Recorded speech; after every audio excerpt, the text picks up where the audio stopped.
আসসালামু আলাইকুম ওয়া রাহমাতুল্লাহি ওয়া বারাকাতুহু। সুপ্রিয় দর্শক, আজকের এই ভিডিওতে আপনাদেরকে জানাবো নামের উপর 3 বার সূরাতুল ইখলাস পাঠ করলে কি হয়। আপনি জানলে অবাক হয়ে যাবেন। এই আমলের মাধ্যমে আপনি তা অর্জন করতে পারবেন হয়তো আগে কখনোই জানেন না। প্রিয় দর্শক, খুব রহস্যময় একটি আমলের কথা বলতেছি। ধৈর্যের সাথে যদি শুরু থেকে শেষ পর্যন্ত আজকের এই আমলটি আপনি দেখেন, আজকের এই ভিডিওটি আপনি শুনেন, তাহলে আর সেই মতে আমল করেন, ইনশাআল্লাহ আপনার অর্জন হয়ে যাবে এক আমলের মাধ্যমে। আপনি এই আমলটি কিভাবে কখন করবেন সম্পূর্ণ জানার জন্য এই ভিডিওটি শুরু থেকে শেষ পর্যন্ত দেখবেন। যারা আমাদের চ্যানেলে নতুন আসছেন দয়া করে সাবস্ক্রাইব করবেন এবং ভিডিওটি শেয়ার করবেন। প্রিয় দর্শক, এই আমলটি করবেন আপনি ঈশা নামাজের পর। যখন রাতে ঘুমাতে যাবেন তখন এই আমলটি করবেন। ইনশাআল্লাহ সকালবেলা খুশির সংবাদ আপনার জন্য রেডি হয়ে যাবে। আপনি যার জন্য আমলটি করবেন তাকে উদ্দেশ্য করে তার নামটা একটি খাতার মধ্যে অথবা সাদা কাগজের মধ্যে আপনি লিখবেন। সর্বপ্রথম এই আমলটি করার জন্য আপনাকে যা যা করতে হবে, সর্বপ্রথম আপনি নিজে পবিত্রতা অর্জন করতে হবে। আর পবিত্রতা হচ্ছে এই আমলের মূল একটি মাধ্যম, শিকড়। আল্লাহর দরবারে আমল কবুল হওয়ার জন্য পবিত্রতা সবচাইতে গুরুত্বপূর্ণ একটা বিষয়। তাই আপনি যখন পবিত্রতা অর্জন করে ফেলবেন, ঠিক পবিত্র বিছানাতে বসে তার নামটাকে আপনি লিখবেন। যদি সম্ভব হয় তার মায়ের নামটা উপরে লিখে তার নিচে তার নামটা লিখবেন। প্রিয় দর্শক, 3 বার ইস্তেগফার করে নিবেন। আস্তাগফিরুল্লাহ রাব্বি মিন কুল্লি যামবি ওয়া আতুবু ইলাইহি।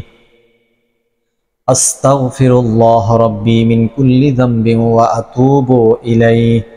আস্তাগফিরুল্লাহ রাব্বি মিন কুল্লি যামবি ওয়া আতুবু ইলাইহি। এরপরে 3 বার দুরুদে ইব্রাহিম পাঠ করবেন, যেটি আমরা নামাজের মধ্যে যে দুরুদ পাঠ করি ওই দুরুদ 3 বার পড়ে নেবেন। যেমন আল্লাহুম্মা সাল্লি আলা মুহাম্মাদ ওয়া আলা আলি মুহাম্মাদ কামা সাল্লাইতা আলা ইব্রাহিম ওয়া আলা আলি ইব্রাহিম ইন্নাকা হামিদুম মাজিদ।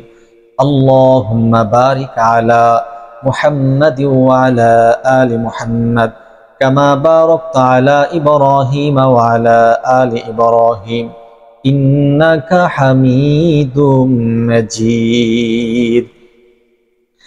বাস 3 বার ইস্তেগফার, 3 বার দুরুদে ইব্রাহিম যখন আপনার কমপ্লিট হয়ে যাবে, আপনি যার জন্য আমলটি করতে চাচ্ছেন তার নামটা প্রথমে লিখে নেবেন।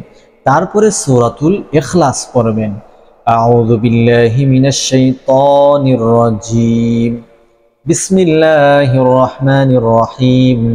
কুল হুয়াল্লাহু আহাদ আল্লাহুস সামাদ লাম ইয়ালিদ ওয়া লাম ইউলাদ ওয়া লাম ইয়াকুল লাহু কুফুয়ান আহাদ। ওই নামের উপর একটি ফু দিবেন, আবার পড়ে নেবেন। বিসমিল্লাহির রহমানির রহিম। কুল হুয়াল্লাহু আহাদ আল্লাহুস সামাদ লাম ইয়ালিদ ওয়া লাম ইউলাদ ওয়া লাম ইয়াকুল লাহু কুফুয়ান আহাদ। ওই নামের উপর আরো একটি ফু, আবার পড়বেন। বিসমিল্লাহির রহমানির রহিম। কুল হুয়াল্লাহু আহাদ আল্লাহুস সামাদ লাম ইয়ালিদ ওয়া লাম ইউলাদ ওয়া লাম ইয়াকুল লাহু কুফুয়ান আহাদ। এরকম ভাবে 3 বার সূরাতুল ইখলাস পাঠ করবেন আর 3টি ফু এরকম ভাবে দিয়ে দিবেন, নামের উপর ফু দিয়ে দিবেন। এখন আপনি 3 বার দুরূদ শরীফ পড়বেন। সাল্লাল্লাহু আলাইহি ওয়াসাল্লাম, সাল্লাল্লাহু আলাইহি ওয়াসাল্লাম, সাল্লাল্লাহু আলাইহি ওয়াসাল্লাম। প্রিয় দর্শক, এখন আমরা জানবো যে নামের উপর 3 বার সূরাতুল ইখলাস পড়লে কি হয়, কি লাভ হয়, কি ফায়দা হয়। বিষয়টি জানার পূর্বে আপনার যারা আমাদের এই নতুন চ্যানেলে নতুন আসছেন দয়া করে চ্যানেলটি সাবস্ক্রাইব করুন। যারা করে ফেলেছেন আপনাদেরকে অসংখ্য ধন্যবাদ। ভিডিওটি শেয়ার করে প্রচার করুন।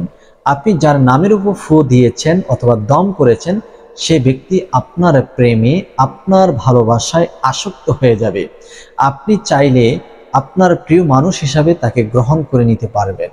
আপনি কারো সাথে যদি অনেক দিন যাবত রিলেশন করে থাকেন আর সে যদি আপনার সাথে পল্টি মারে, সেক্ষেত্রে তাকে আপনি আপনার কাছে নিয়ে আসতে পারবেন এই আমলের মাধ্যমে, তার মন জয় করতে পারবেন। অনুরূপভাবে স্বামী স্ত্রী একে অপরের জন্য করতে পারবে, সন্তানাদির জন্য পিতামাতারা করতে পারবে এবং অবৈধভাবে কেউ এই আমলটি করতে যাবেন না। যারা এই আমলটি করতে চাচ্ছেন অবশ্যই বৈধ পন্থায় করবেন এবং আমলটি করার পূর্বে অনুমতি নিয়ে আমলটি করতে হবে, অন্যথায় এই আমলে করার কোনো লাভ হবে না, ফায়দা হবে না। কারা কারা আমলটি করতে চাচ্ছেন কমেন্ট করে জানাবেন। ভিডিওটি অবশ্যই শেয়ার করে প্রচার করবেন। সকলেই ভালো থাকবেন। আসসালামু আলাইকুম।